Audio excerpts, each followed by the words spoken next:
자, 오늘 오후에 다 같이 읽으실 성경 말씀은 요한계시록 1장 6절입니다.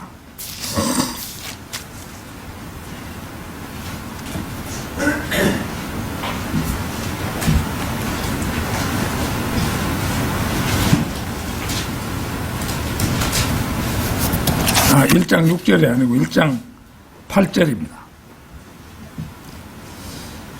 현재에도 계시며 과거에도 계셨고 미래에도 오실 전능하신 분 곧 주께서 말씀하시기를 나는 알파와 오메가요 시작과 끝이라 하시니라. 그 말씀에 나온 그대로 나는 알파와 오메가요 시작과 끝이라, 이런 제목으로 말씀을 드리겠습니다. 나는 알파와 오메가요 시작과 끝이라. 알파는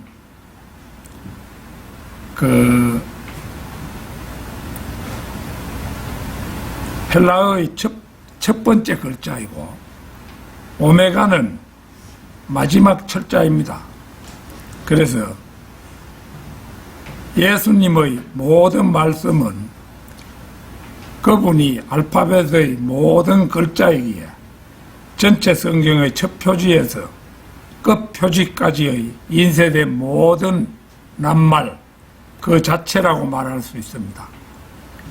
보다 구체적으로 말하면 알파와 오메가는 헬라어 알파벳의 처음 문자와 마지막 문자로 전지전능하신 창조주 하나님의 창조 영역인 전 우주의 시작과 끝, 인류 역사의 모든 시대, 모든 세대에 걸친 전 존재를 나타내기 위해 쓰이는 성경에서 핵심이 되는 용어입니다. 주 예수 그리스도는 처음이며 나중이십니다. 즉 우주의 창조자이며 완성자임을 의미합니다. 알파와 오메가라는 말은 성경 전체에서 요한계시록에만 4번에 걸쳐 쓰인 말입니다. 오늘의 본문 말씀을 비롯해서 요한계시록 1장 11절, 그 다음에 21장 6절, 22장 13절 등이 그것입니다.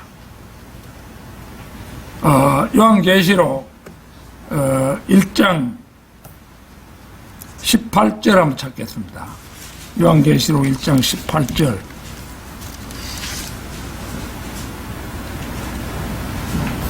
나는 살아있으나 죽었던 자라. 그런즉 보라, 나는 영원히 살아있노라. 아멘. 그리고 지옥의 열쇠들과 사망의 열쇠들을 가지고 있노라. 나는 살아있으나 그분은 지금 제사장으로 살아계시죠. 하나님 우편에 살아계십니다. 죽었던 자라. 그분은 선지자로 사셨지요. 보라, 나는 영원히 살아있노라. 그분은 왕으로서 영원히 살기 위해서 다시 오실 것입니다. 지옥의 열쇠들과 사망의 열쇠들, 성경은 몇 가지 열쇠들을 말합니다. 약속으로 불리는 다윗의 열쇠, 심판으로 불리는 끝없이 깊은 구렁의 열쇠. 끝없이 깊은 구렁, 이거를 갖다가 이제 무저갱이라, 한자 말로는 무저갱이라 이렇게 하는데, 이제 무저갱이라 이 말은 바닥이 없다 이거죠. 바닥이. 그러면 지구 중심부에 어떻게 무저갱이 있을 수 있는가? 근데 그게 이제 그 도넛 모양으로 된 그런 공간이 있어가지고 이것이 계속 회전을 한다는 거죠. 거기서 한번 떨어지기 시작하면 영원히 떨어지는 거예요. 계속 이거 회전하기 때문에 계속 떨어지고 있다는 거죠. 그 다음에 여기서는 우리 주 예수 그리스도께서 지옥과 사망의 열쇠들을 가지고 계신다고 그렇게 말씀하고 있죠. 우리는 하나님께 감사하지 않을 수 없습니다. 우리 구주께서 열쇠들을 가지셨을 뿐만 아니라 그분 자신이 바로 문이시기 때문입니다. 요한복음 10장 9절 찾겠습니다. 요한복음 10장 9절.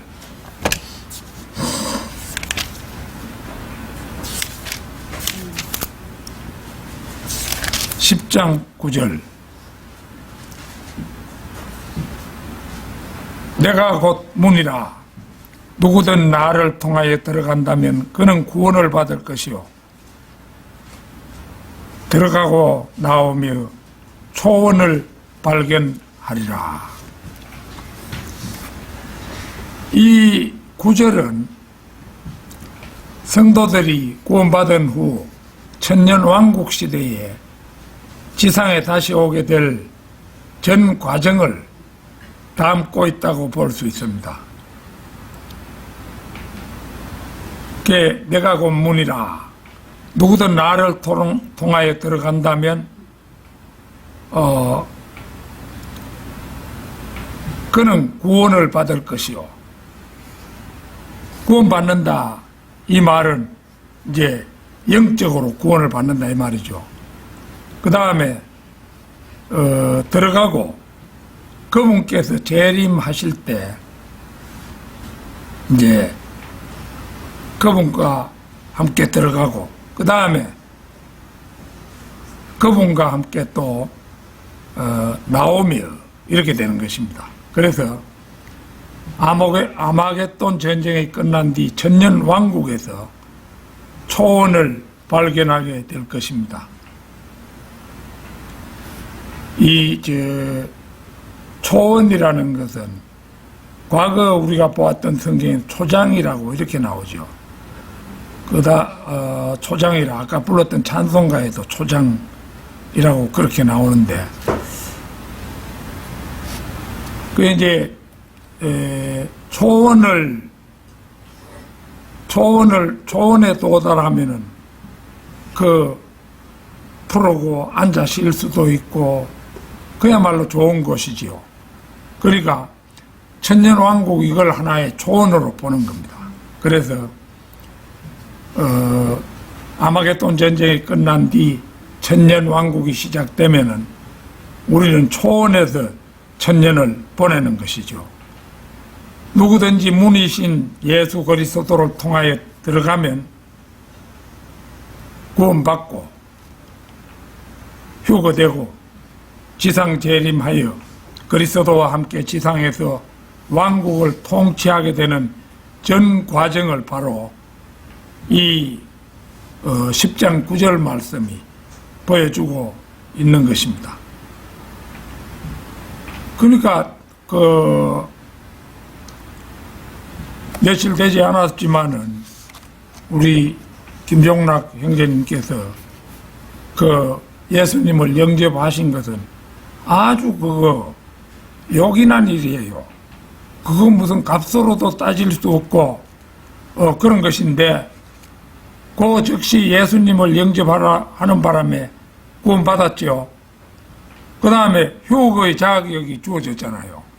이거 이제 우리가 다 같이 함께 올라갈 때 만약 그날 형제님이 예수님 영접 안 했더라면 그러고 계속해서 미루고 또 미루고 언젠가 때가 되면 구원받죠 하고 미루고 있으면은 우리가 어느 날 갑자기 딱 들려 올라가고 난 다음에 이것들이 참 안 믿어져야지만 참말이었구나 이러면서 당황하게 되겠죠. 안 그렇겠어요? 그러니까 그거 참 대단한 행운이라고 할 수가 있습니다. 그래서 구원받고 휴가되고, 그 다음에 휴거된 다음에 셋째 하늘 갔다가 이제 그리스도의 심판석을 거친 다음에 지상 재림해서 그리스도와 함께 천년 동안 지상에서 왕국을 통치하게 되는 전 과정을 요 10장 9절이 보여주고 있어요. 요게 나는 알파와 오메가요 시작과 끝이라. 첫째는 그분이 시작이고 마지막이라는 것입니다. 현재에도 계시며 과거에도 계셨고 미래에도 오실 전능하신 분, 곧 주께서 말씀하시기를 나는 알파와 오메가요 시작과 끝이라 하시니라. 나는 예전에 주일학교 다닐 때 알파와 오메가요 이 말 제법 들었어요. 들었는데 그때 무슨 말인지 몰랐어요. 알파와 오메가요 뭐 이런데 헬라어 그 문자의 첫 글자가 알파고 그 다음에 오메가는 마지막 글자다 이거죠. 우리 한글도 기억부터 시작해가지고 이까지 딱 해가지고 그 안에 모든 말이 다 들어있다고 할 수 있잖아요. 그런 것처럼 알파와 오메가라는 이 말 아주 의미심장한 그런 말이죠. 그분은 영원하며 전능하신 하나님이십니다. 예수님은 영원하며 전능하신 하나님이에요. 내가 옛날 장로교회 다닐 때 예수님은 하나님과 다른 분인 줄 알았어요. 어째 그걸 몰랐던가 모르겠어요. 그래서 예수님이 하나님인 줄도 모르고 하나님은 아버지 하나님이고 예수님은 뭐 그냥 예수님이고 하나님의 아들인 예수님이고 이런 생각만 했지 예수님 자신이 하나님인 줄은 그때는 몰랐어요. 장로교회에 나도 한 20세 가까이 다녔었는데도 그걸 몰랐어요.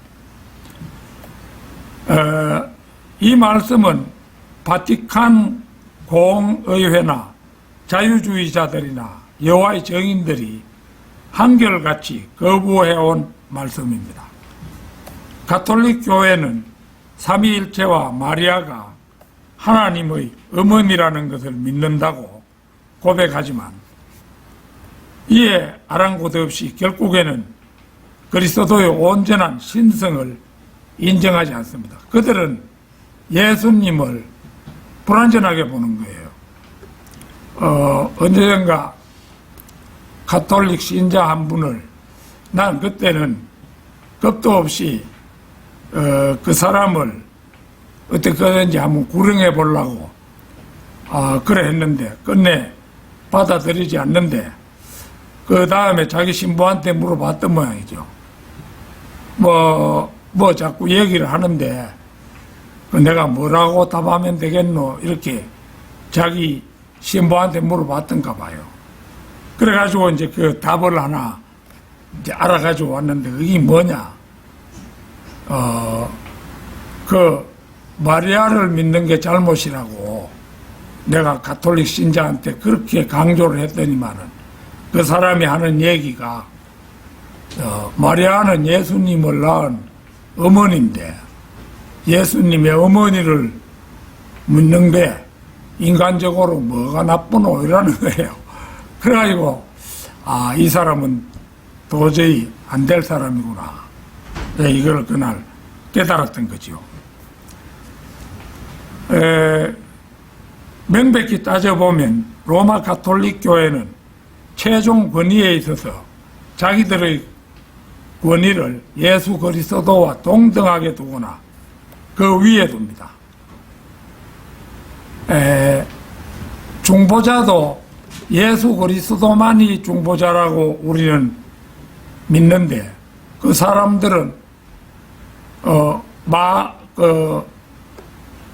마귀적인 그런 교리에 따라서 이제 마리아도 한 중보자라고 믿죠. 그래서 그들은 마귀에게도 기도하는 거예요. 마리아에게도 기도하도록 그렇게 되어 있는 거예요.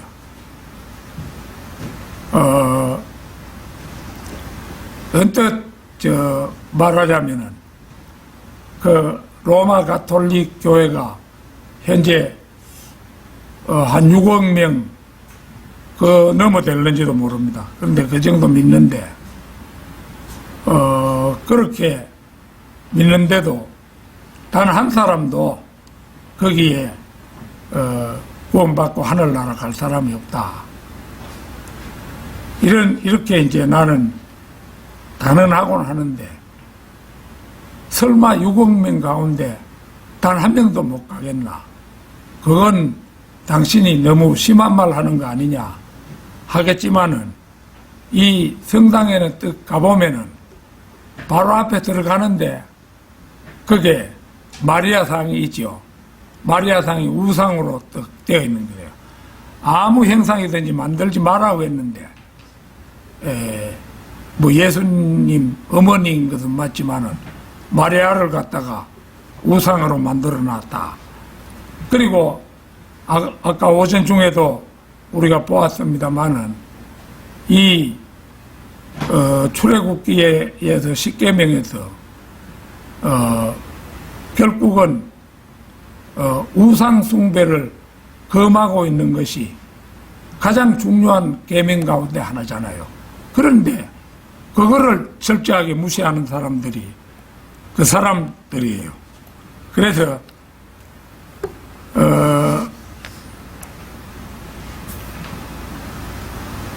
물론 이제 우리가 신부하고 만나서 이야기할 때 그는 예수 그리스도께서 하늘과 땅의 모든 권세인 그 교회를 대표하신다고 말할 겁니다. 그러니까 예수님을 이끌어서 하늘과 땅의 모든 권세인 교회를 대표하시는 분이라 이렇게 말할 겁니다. 그런데 실제는 예수님보다도 더 위에 두는 것이 마리아고 더 위에 두는 것이 자기 자신들이에요. 가톨릭 교회가 삼위일체와 하나님의 어머니라는 마리아를 이야기하지만 진상을 파악해보면 그들의 고백은 바람만 가득한 주머니에 불과합니다. 예수 그리스도의 말씀과 가톨릭 교회의 가르침이 명백히 차이가 나는 것을 본다고 할지라도 가톨릭 교회는 예수님이 무엇을 가르쳤든지 간에 예수님보다 그들 자신의 권위를 더 위에 둘 것이 분명합니다. 가톨릭 교회는 예수님이 그분의 가르침을 거부할 권위를 자신들에게 주었다고 주장하는 집단이기 때문입니다. 그러나 이것은 전능하고 우둔한 사사로운 해석의 극치가 아닐 수 없습니다. 예수님께서 문맥상 종교 지도자들을 언급하시면서 하신 말씀이 있습니다. 마태복음 23장 9절 한번 보겠습니다. 마태복음 23장 9절.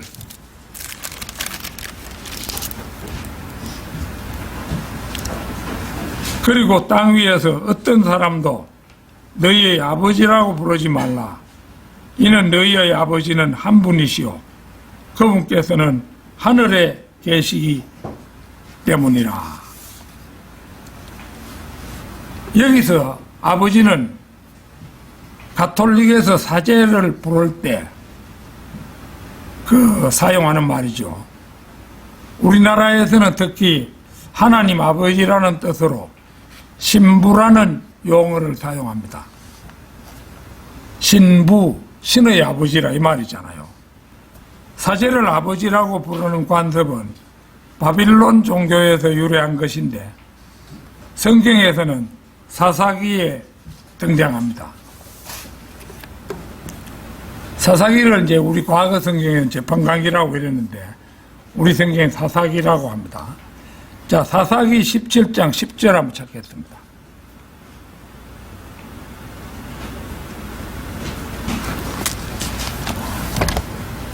사사기 17장 10절.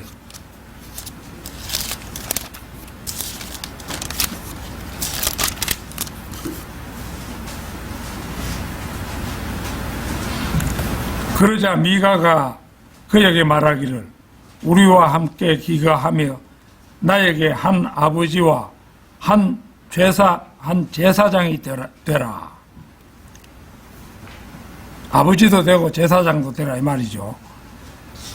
그래야면 내가 너에게 은 10세켈을 1년 단위로 주고 의관 한 벌과 너의 식품들을 주겠노라 하였더라. 이렇게 하여 그 레위인이 안으로 들어갔더라. 왕이 없기에 백성들이 제멋대로 행하던 그 당시에 미가는 이교도들의 풍습을 따라 종교 지도자를 아버지라 부른 것이고, 이어서 사사기 18장 19절에서는 단 지파가 종교 지도자를 아버지라 부르는 것을 볼 수가 있습니다. 이 미가가 자기 아버지와 제사장을 삼은 그 청년을 단 지파 군대들이 와가지고 협박을 가해가지고 강제로 데리고 가죠. 그래가지고 이 단 지파가 그 시돈 근처 그쪽에 자꾸 옛날 지명이 나왔는데 시돈 근처 그 시돈이 옛날 지명이죠. 그래서 거기에 곳에 단 지파가 거기에 평화롭게 거하는 사람들을 다 죽이고 자기들은 거기서 이제 결국은 이 요새로 말하면 가톨릭이에요. 이런 종교를 믿었던 그런 지파가 단 지파죠. 그리고 바빌론 신비 종교의 전통을 따른 로마 가톨릭이 그들의 종교 지도자를 아버지라고 부르게 된 것입니다. 그런데 이것은 명백히 우리 주님께서 엄격히 금지하신 일입니다. 그러니까 땅 위에서 어떤 사람도 너희의 아버지라고 부르지 말라. 주님께서 엄격히 명령하신 대목이죠. 교황을 가리키는 POP, 포페라는 이 말도 파타라고 하는 아버지라는 뜻에서 나왔으면 널리 알려진 일입니다. 교황을 파파라고 부릅니다. 파파. 이 발음을 잘 못하겠는데 하여튼 아버지라는 뜻에서 나온 말입니다. 교황의 칭호가. 예수님께서는 사람들이 아버지라고 불리도록 어떤 교회에도 권세를 주시지 않으셨습니다. 이것은 상식의 문제입니다. 하나님께서는 교회에 최종 권위로 주신 것을 교회가 거역할 권한을 주신 적이 없습니다. 예수님은 하나님이십니다. 교회는 그분의 신부이기도 합니다. 이 지상의 어떤 교회라도 하나님의 말씀에 반대되는 말을 한다면 그것은 상식 이하라고 할 것이고 교회라고도 부를 수 없습니다. 주 예수 그리스도는 우리 바이블 빌리버의 최종 권위이십니다. 그분은 전능하시며 처음이고 끝이며 절대 권위이시고 교회의 머리이십니다. 그분이 교회에 대하여 하시는 말씀에는 예만 있고 결코 아니라 함이 있을 수 없는 것입니다. 나는 알파와 오메가요 시작과 끝이라. 둘째는 알파와 오메가요 시작과 끝이신 분이 목마른 자에게 생명수의 샘을 값없이 준다는 약속입니다.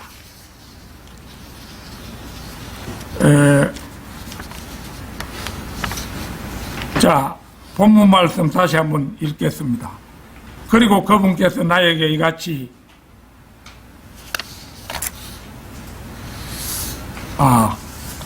또 한번 찾겠습니다. 21장 6절, 계시록 21장 6절.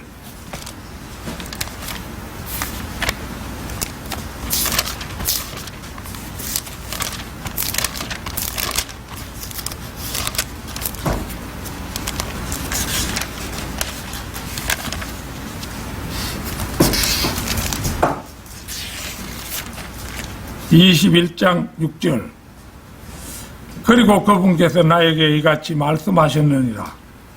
다 이루었도다. 나는 알파와 오메가요 시작과 끝이라. 내가 목마른 자에게 생명수의 원천에서 값없이 주겠노라. 알파, 이것은 헬라어의 첫 글자라고 얘기했지요. 또 이거의 말은 이제 시작을 뜻합니다. 오메가는 헬라어 알파벳의 마지막 글자로 끝을 의미합니다. 그리고 값없이라는 말이 나와 있는데요. 이것은 이제 엄청난 표현이죠. 생명수는 구원의 값없는 선물입니다. 요한복음 4장 10절 한번 찾겠습니다. 요한복음 4장 10절. 4장 10절.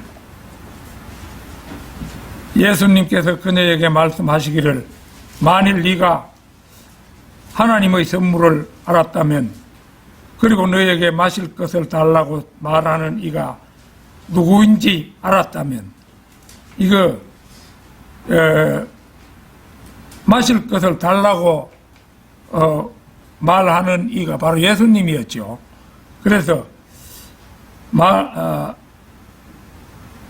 너에게 마실 것을 달라고 말하는 이가 누구인지 알았다면 너는 그에게 구하였을 것이요 너는 그에게 그는 너에게 생수를 주었으리라 하셨느니라. 생수를 주신다는 말씀이 무슨 뜻인지 구원받은 사람은 금방 이해할 수 있습니다. 구원받은 사람은 생수를 이제 받아 마시는 사람이고 언제든지 마실 수 있는 사람이잖아요. 조금 전 읽어본 계시록 21장 6절에는 내가 목마른 자에게 생명수의 원천에서 값없이 주겠노라 이렇게 천명하고 계시기 때문입니다. 생명수는 곧 복음입니다. 우리 신약 성도에게 최고의 복음은 로마서 10장 9절 10절이죠. 잠언 25장 25절 잠시 찾겠습니다. 잠언 25장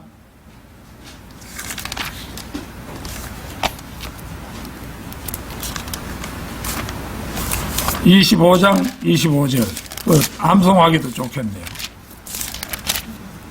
25장 25절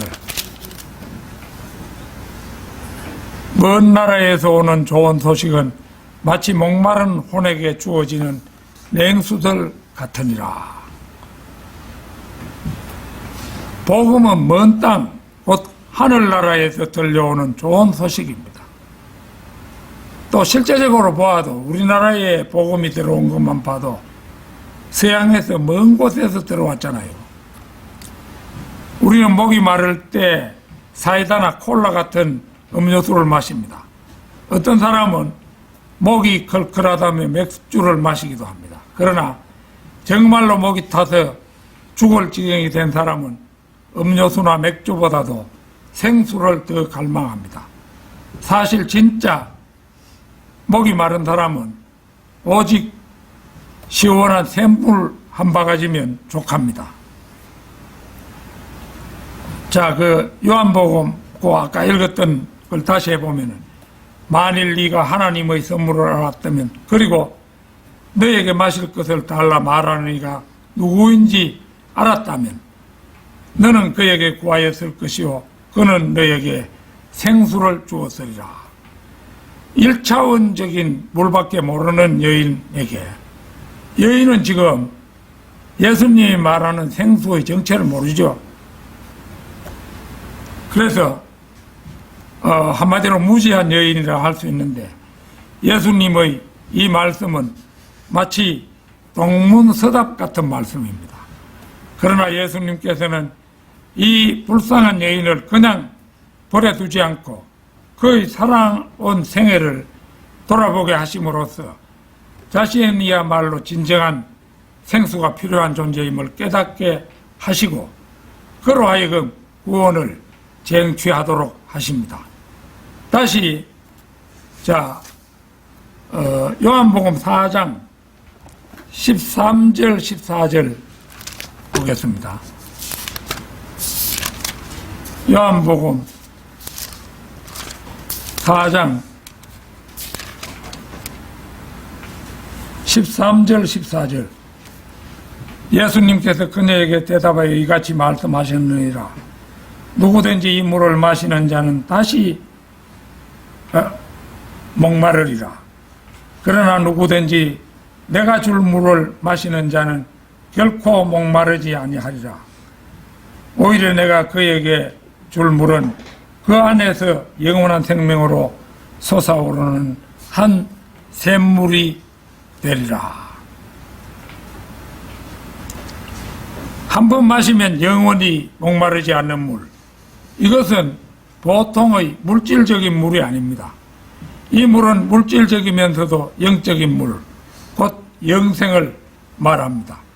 영생이라고 하면 사람들은 그것이 추상적인 것으로만 생각하고 영적으로만 해석해 버리려고 하지만 영생은 영적이면서 또 실질적인 생명입니다.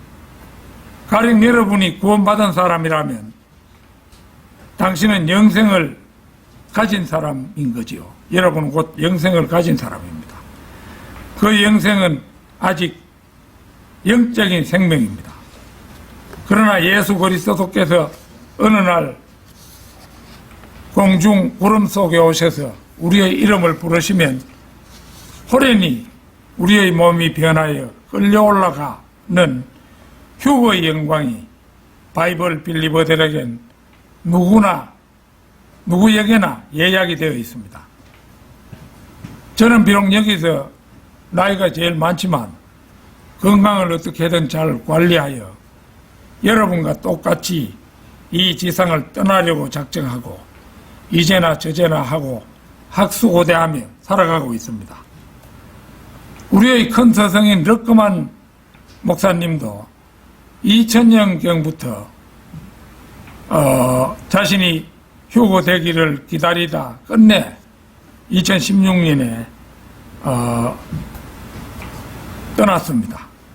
그러나 먼저 떠났다 해서 염려할 필요는 없습니다. 그들이야말로 우리보다 한 발 앞서 휴거될 테니까 말입니다. 데살로니가 전서 4장 13절에서 18절 한번 찾겠습니다.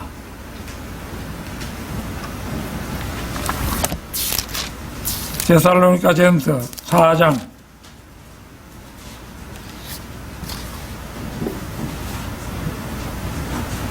13절에서 18절입니다. 그 13절에서 4장 끝까지죠. 이게 이제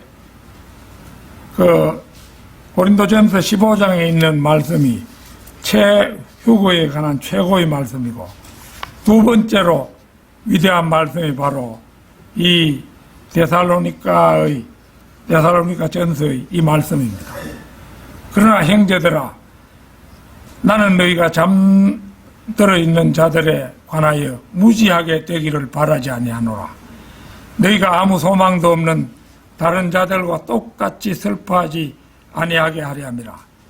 이는 만일 우리가 예수님께서 죽으셨다가 다시 살아나신 것을 믿는다면 바로 그처럼 하나님께서 예수님 안에 자고 있는 자들 역시 그분과 함께 데려오실 것이기 때문이라.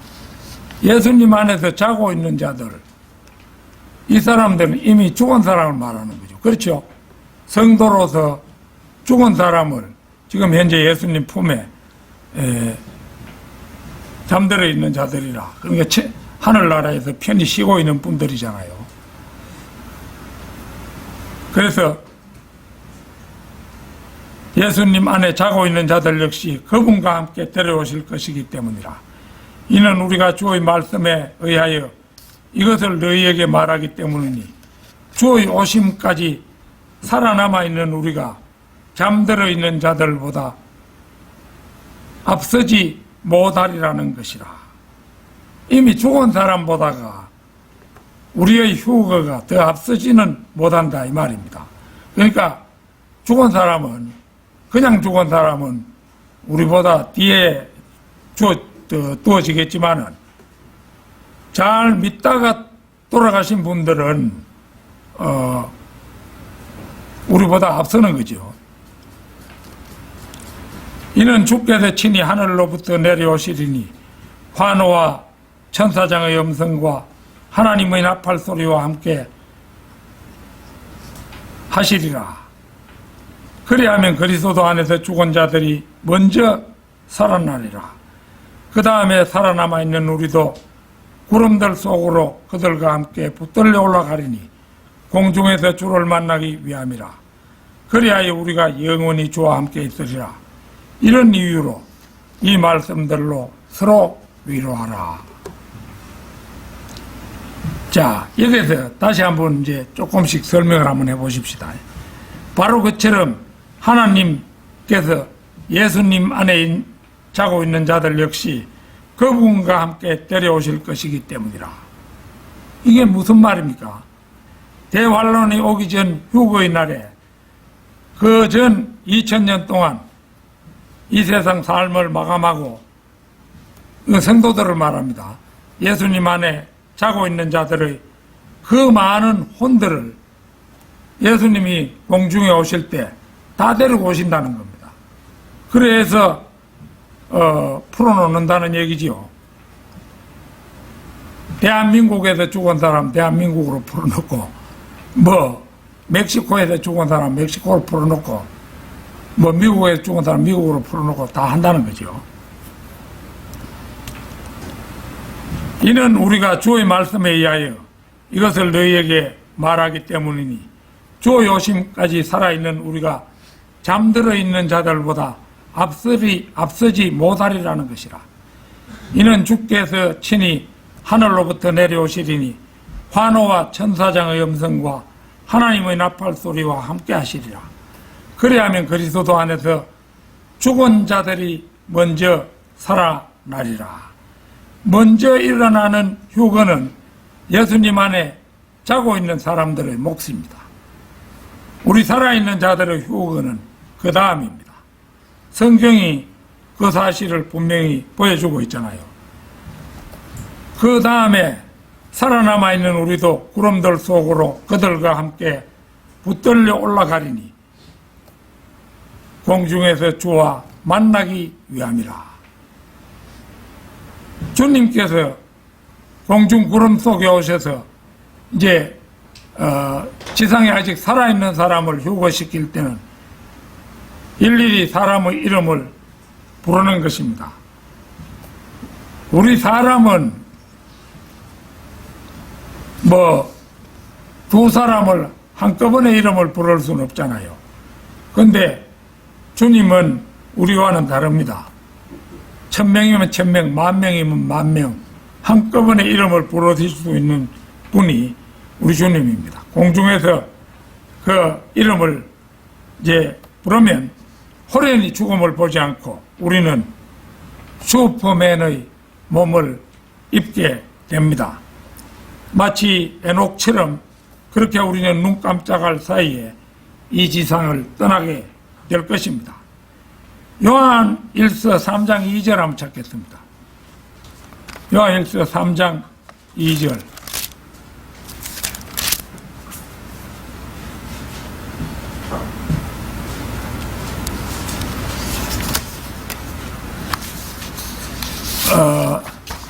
사랑하는 자들아 이래 돼 있는데 이제 우리 성경에는 사랑받는 자들아. 우리가 하나님으로부터 예수님으로부터 사랑받잖아요. 물론 하나님도 우리를 사랑하시고 그래서 사랑받는 자들아, 이제 우리는 하나님의 아들들이라. 우리가 하나님의 아들들이라 이거예요.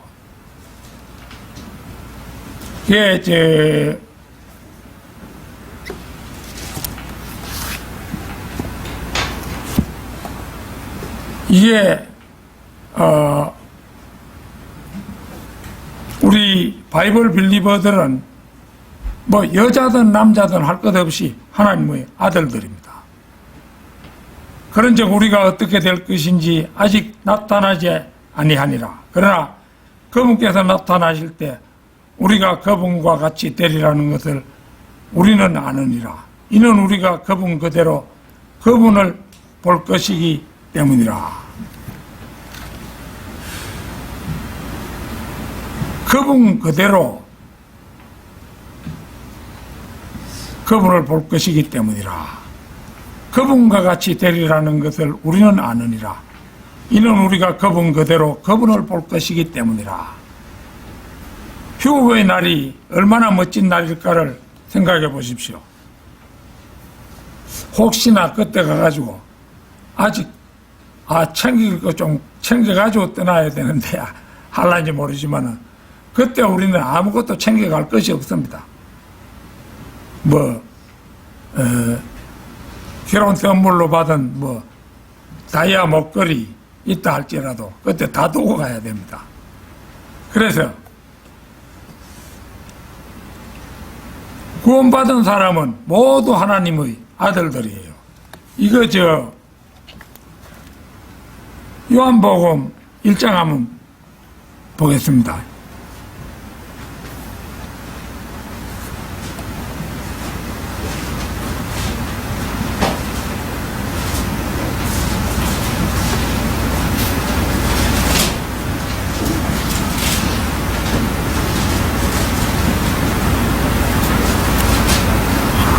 이게 잘 눈에 안 띄노.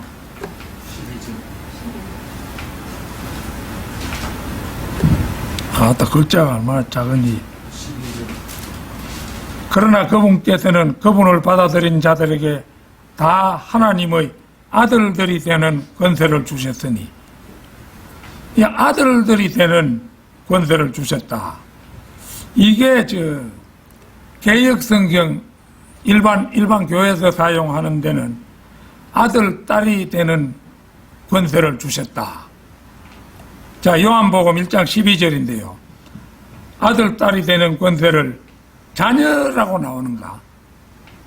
개역성경에는. 그래서 아들, 딸이나 자녀 둘 중에 하나로 되어 있습니다. 그런데 우리 성경에는 아들들로 되어 있죠. 이게 뭐냐 하면은 여자도 이제 휴거될 때는 남자로 변하는 겁니다. 그래서 이 세상에 살 때 여보 마누라 하던 사람도 이제 형제가 돼버리는 거예요. 형제로 되는 거예요. 그래서 그러니까 아주 놀라운 변화죠. 그렇기 때문에 우리 성경에는 아들들이 되는 권능을 주셨으니 곧 그분의 이름을 믿는 자들에게니라. 이렇게 되어 있잖아요. 그래서 여기에 이제 요한일서에도 이제 그렇게 되어 있는 겁니다. 요한일서 3장 2절에도 아들들로 되어 있는 거예요. 그래서 그분과 같이 되리라. 이 말은 부활하신 예수님과 똑같이 남자든 여자든 단단한 고체를 통과할 수 있고 빛의 속도보다 더 빨리 이동할 수 있는 33살 반의 남성의 몸을 가지게 될 것을 이렇게 말해 놓은 겁니다. 그런데 이 말의 의미를 저 세상 교회 사람들은 모르죠. 그 사람들의 성경에는 자녀들이 되는 권세를 주셨더니 이런 식으로 되어 있기 때문에 그 사람들은 알 길이 없어요. 그러나 우리 바이블 빌리버의 성경에는 아들들을 이렇게 되어 있는 겁니다. 예수님이 남자셨잖아요. 그분 그대로 똑같이 변해가지고 예수님이 부활하신 몸이 바로 고체를 통과하는 몸이었잖아요.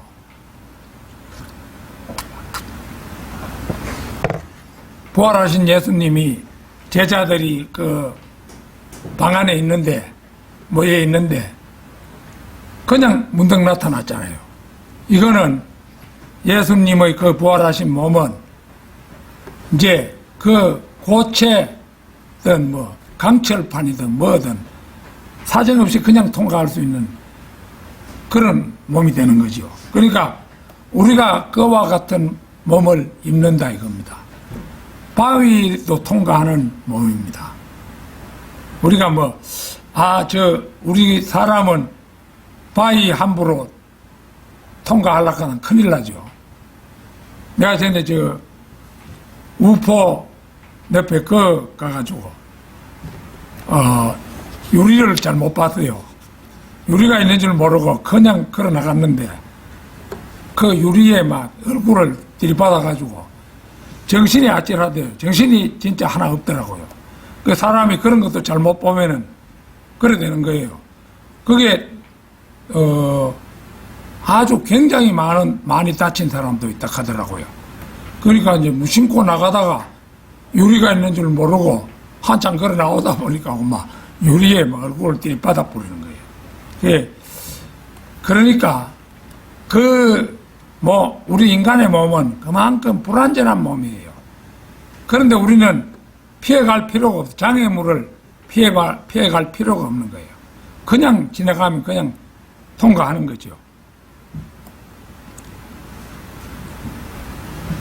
그래서 속도도 엄청납니다. 빛보다도 10배, 20배도 더 빠르겠죠. 3조 광년을 껑충하는 그 순간에 뛰어 건널 수 있는 그런 몸이니까 대단합니다. 우리가 이 지상에 살면서 여러분들 밤에 북두칠성 본 적 있지요?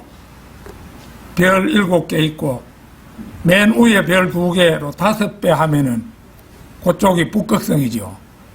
그런데 그 별 그거 어마어마한 거리를 두고 떨어져 있는 별이거든요. 여기서 볼 때는 북두칠성이 한눈에 보이지만은 몽골에 내가 가가지고 새벽녘에 그 북두칠성을 보았는데 북두칠성이 완전히 누워 있더라고요. 누우면은 또 수레 모양이 되는 거예요. 그래서 북두칠성이 아득한 그 사막 위에 누워 있는 거예요. 그 아주 감동적인 순간이더라고요. 그런데 이제 우리가 그때가 되면은 이제 구경할 것도 많겠지요. 이 지구에도 난 아직 그랜드 캐년도 못 가본 데가 굉장히 많은데 나는 별로 나이 들고 나서는 별로 가보고 싶은 욕망도 없어요. 비행기 타는 것도 별로 안 좋아하고 이러다 보니까 못 가본 데 있으면 천년왕국 시절에 그때 그 나야가라 폭포도 오늘 잠시 나야가라 폭포 한번 보고 올까? 그 잠시밖에 안 걸립니다. 그거 빛의 속도보다도 훨씬 빠른 몸인데 보고 올 수 있고 그랜드 캐니언 그거 일일이 유리로 된 전망대 이런 거 필요 없어요. 그냥 날아다니면서 보는 거예요. 그러니까 그거 진짜 놀라운 거죠. 그런데 이제 그때가 영원 시대가 이제 도래하면은 우리가 거처를 새 예루살렘으로 둘 때 새 예루살렘에서 나와서 오늘 북두칠성 한번 가볼까? 잠시간에 구경할 수 있는 거예요. 그런 몸이 되는 것이 부활한 바이블 빌리버들의 특권입니다. 놀라운 특권이지요. 결론적으로 알파와 오메가이시며 시작과 끝이신 그분은 만물 이전에 계셨고 만물을 존속시키는 분이시며 모퉁이 돌로서 우주를 든든히 붙잡고 계십니다. 물론 내가 지금 말씀드린 것은 성경에 나오는 구절들입니다. 예수 그리스도께서는 모든 사람에게 비치는 참된 빛이시고, 이거 요한복음 1장 9절에 나오죠. 생명의 빵이시며, 요한복음 6장 35절입니다. 그분 자신이 영원한 생명으로 솟아오르는 한 샘물, 요한복음 4장 14절입니다. 참된 빛이고 생명의 빵이고 영원한 생명으로 솟아오르는 샘물이고, 우리는 오직 그분으로 옷 입고 예수 그리스도로 우리는 옷 입어야 되는 거예요. 그분의 생명수를 마시며 내년일지 내후년일지, 그래서 예수님께서 오실 날이 임박한 이 시점에 그분이 오심을 기다리면서 매일매일을 우리는 살아야 되겠죠. 그분 오시겠나? 이때까지도 안 왔는데 오시겠나? 이런 생각하면 안 됩니다. 뜻밖의 그때 준비도 없이 있다가 휴거가 닥칠는지도 모릅니다. 그래서 매일매일 그분의 오심을 기다리면서 살아가는 성도 여러분이 되시기를 진심으로 소망합니다. 다 같이 기도드리겠습니다.